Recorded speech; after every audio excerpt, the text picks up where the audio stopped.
Hey guys, Todd with Great Escape Farms here. Today I am doing a video on how to remove high tensile wire and use as much basically save as much of the wire and parts as possible for the future. So high tensile wire is what we have right here. And what this was is the gentleman who lived here before me had horses, and he had electric fence on this high tensile wire. So let me come down here where you can see a little bit better. He had the very top line and the fourth one down that were electrified. The other ones are just kind of there so that nothing would slide in between it, nothing large. So what I am doing is I'm putting a fence around this entire yard, and it's going to be a deer fence, so I can do a lot of stuff with the yard here. And the first thing I need to do, because what I'm doing with the deer fence is I'm putting on something called a poly extension kit, which will go from 4 foot up to 8 foot. So I need a good 4 foot fence, and that will be used to keep my dogs in and future flock of other animals that I will have here on the farm. So for right now, I need to remove this and replace it. Every 8 foot, I will have a wood post, and I will put in field fence, and the field fence will keep the dogs in, and then I can add other fence depending on what exact critters I do end up with here on the farm. So some of the stuff here I will be keeping or removing and keeping are these clips on the T-post right here, and that is what this is. So again, this is, oops, let me put it around here where there's not bugs in the way. So the wire goes through right here where my thumb is. Wire goes through right here where my thumb is, and it connects onto the T-post. There it is right there. And it is to prevent the wire from grounding out. So I will be keeping these because I may end up having electric fence somewhere, but I definitely won't throw away good parts, and these are perfectly good. The other piece that we have here are the T-post insulators, which are right here. And I didn't find an exact part number for these on Tractor Supply's website. And here's a picture of that shown right here. And again, the wire goes through right there, and it nails in. Same thing to prevent the wire from getting grounded out here. So we will be saving all of the plastic there. We'll be saving most of the metal wire here. This is either 14 gauge or 12.5 gauge. There's actually a mix of both in these strings here. By looking at it, I really can't tell, but I can definitely tell when I'm trying to cut it. The other thing that we're going to be saving are what I call ratchets right here.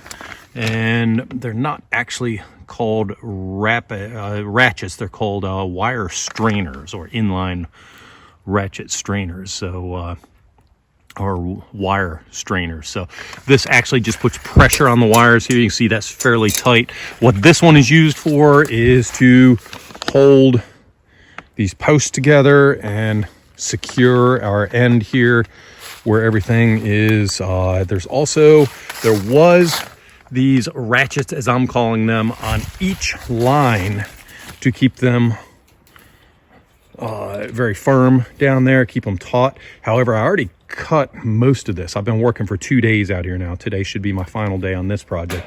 You can see this one is still tight, but that's just something bound up on it. I'll need to straighten that up later.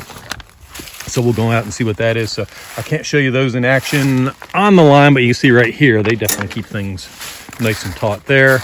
The other piece that they have are insulators around the post here. And again, that prevents it from from grounding out. And those are called heavy duty line post electric fence insulators. And again, I will be saving those. And then we have the fence post staples right here. These will be going to metal recycle, and I'll be showing you how to remove those. And we have it a little bit tighter on this one, but looser on here. That gives a little, you can see in there, there's a little bit of daylight through there, so it allows the wire to move a little bit. So they want to keep it in place somewhat, but they do want it to have freedom to move around there. And then right here, We have, those are called gridded crimping sleeves, and they have 12 gauge and 14 gauge there. And there's a crimping tool that goes with those. So I don't have the crimping tool itself. By the way, some of this stuff that I show you here today, I will be doing a separate video on as far as the product review. So I will show you the DeWalt fencing pliers on how to remove and cut wire and do all kinds of things. It's 6-in-1. I think I've come up with 5 uses for it so far. So I'm still doing some research on that, checking it out. So far I like the tool a lot compared to what I was using, and I'll show you both what I was using versus what I have now when I do that product review. So look for that coming. As well as I have a T-post wire clip attacher and remover, which are these things right here. And I'll show you those in a couple of minutes, how to do that. I was using pliers on those, and pliers is great if you only have a couple, but I've been doing this for 2 days now, and yesterday midday, my hands couldn't take the cutting of these wires and the removing of that with pliers. So multiple days in a row, and I was looking for some way out, and I found a special tool for that, so I'll show you that in a moment as well. So the tools of my trade here, or the tools that I'll be using today, are basically a set of work gloves here, the DeWalt fencing pliers. So those are new to me, and I'll be doing a product review on those later. Just a regular hammer, the fence clip.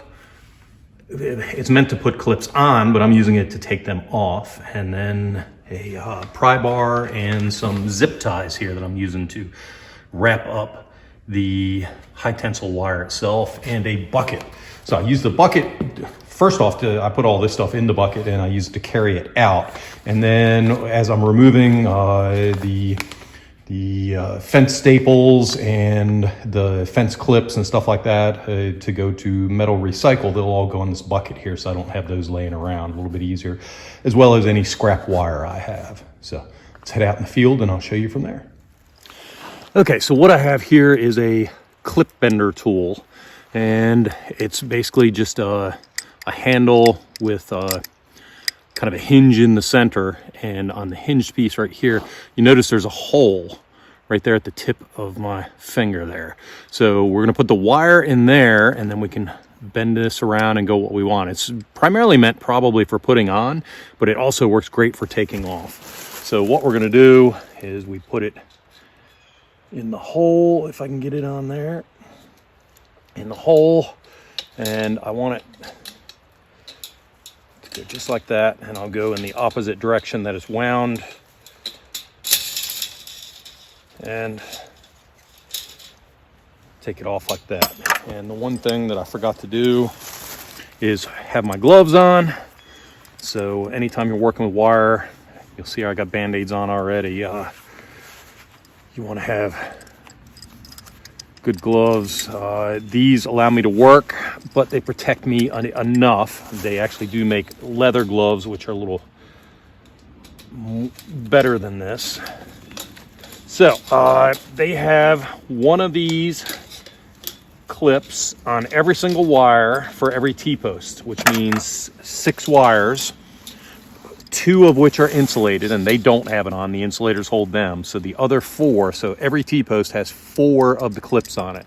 So all the way up this whole stretch, I need to remove 4 of those wires. So one other little trick I learned with the T-post wire clips here, and actually that one's just looped around once, but anyhow, I'm sorry, let me not get diverted here. I found that if you start at the bottom and work your way up, it's a lot better for you, because otherwise the top ones hang down in your way. And I just walked up and this clip was missing, but you can see this is actually the wire that should be up here, and it's hanging down in the way. If you start at the top and you end up with the 4 extra wires down here, it just gets messy and in the way. Whereas if you start at the bottom and let it drop and then come up one and then up one as you go, it's a lot less stuff in your way. So just a little quick tip to save you a couple seconds of work.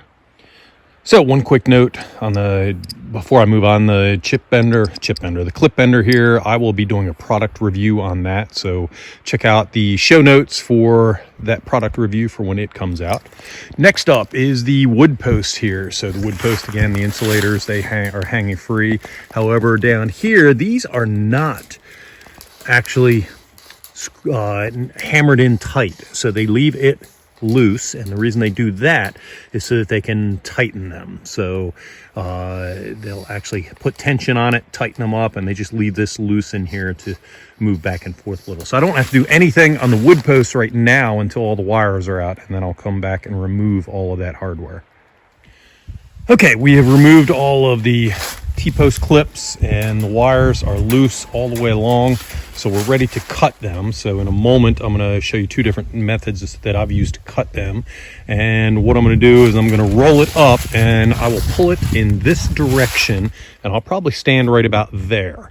And the reason I want to do that is just so that I'm pulling with it, and because we're still going through all of the post clips, the fence clips or fence staples and things going down. So I want to go with it. I don't want to bend or anything else, and I'm trying not to bend or mar or do anything with the wires, because I will be reusing this to recycle it. So if I stand in line right here, it just makes it easier to pull it out and to roll it up. When I'm doing that, I'm actually going to have a like a GoPro or a time-lapsed camera showing me how to roll it up, and I'll see if I can put an audio clip over top of it to explain exactly what I'm doing. But before I do that, we want to go ahead and cut these, and I'll show you how to do that with two different tools that I have here. Okay, so as I mentioned, I have two different tools that I use to cut this. For the first day, I just used the Lineman's pliers, and I think this is the one that shows right here, but I'll go ahead and give it a cut, and it just takes a lot of effort. So that didn't break immediately, but I did mar it. So once you mar it, you can bend it and it breaks that way. That worked for me for a day and a half, and it got to the point where my hands were just aching at the end of the day, and I just couldn't see doing another day and a half, 2 days with just this, and then I got other fencing to go for. So at that point I went out and I bought a specialized tool. I'll do a product review on this and link to it in the show notes. So a couple of weeks after this video comes out, it'll be linked in the show notes. But this one has cutters right in here on both sides, and I found that when I'm close to a pole or something, sometimes this gets in the way. That allows me to flip it over to this side right here, so I can go on either side depending on where I'm at.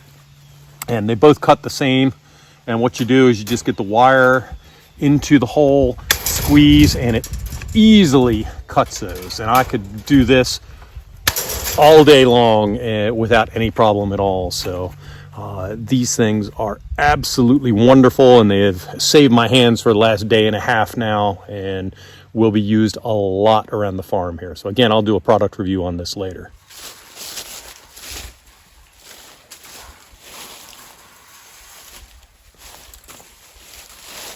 Okay, so I use my legs here to stabilize and prevent it from unrolling. It'll act kind of like a slinky unrolling if you're not careful. So that just kind of holds it together, and when I'm initially starting out, I do about 5 wraps, and then I will do a wrap with the end here, and I'll show you what that is here in just a minute. So that's 5.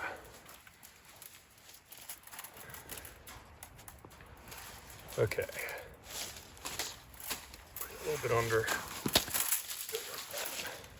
So I have my end piece here. I have 5 wraps, and what I'm going to do is I'm going to reach under and pull it through in a controlled way. You got to watch and make sure this doesn't whip, because it's kind of spring loaded there, and that will help with some of the slinky and unwinding and stuff as I'm rolling up later on, because we have a lot of rolling to do here. Okay, and then I just continue rolling in the same direction. Oh, let me just show you real quick. So what that did is it just kind of held everything together for me here. And do whatever size roll you're comfortable with. If it's too big, it's unwieldy and tough to control, and if it's too small, it gets much more spring-like and wants to go spreading out on you here.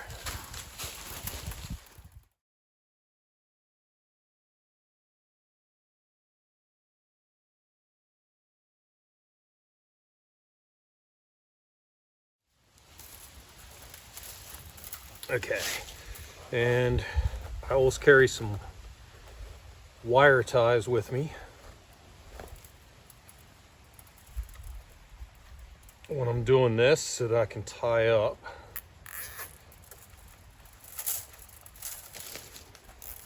So I do one tie tight on the top side, and then I will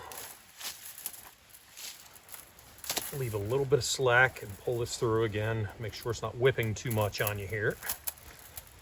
And I should be wearing eyeglasses or safety glasses. Usually I am, but got sidetracked with the video here. Okay. And then I put after it's wrapped, I put a second tie wrap on, or wire tie, and that's the finished product right there. Hey guys, this video is getting a little too long, so I'm gonna go ahead and break it up into two different parts here, and this is the conclusion of part one. Look for part two. I should get it out sometime this week. I don't want too much space to go in between. Part two will contain things like removing the insulators on the T-posts as well as the wood posts, and let's see, I'm not sure if I'll include the gates, removing the gates and the posts and stuff like that. I had to do some tree trimming back there. I may go into explaining that, so not 100% sure exactly what I'm going to have in it, but I do know that it is too long to add all that in right now. So let me go ahead and break from here, and we'll see you in part two.